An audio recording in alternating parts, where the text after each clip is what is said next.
प्यार साथियों, मेरा नाम है मोहम्मद रोहान तनवी। आज का मेरा मौजू है ज़राअत और मवेशी। पाकिस्तान एक ज़राई मुल्क है। इसकी अहम फसलों में कपास, गंदम, चावल और गन्ना और मकई शामिल है।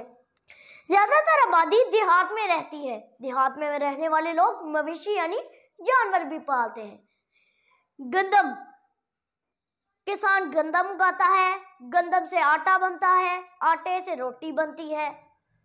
कपास एक अहम फसल है। किसान कपास उगाता है, कपास से रुई बनती है, रुई से धागे बनते हैं और धागों से कपड़े बनते हैं।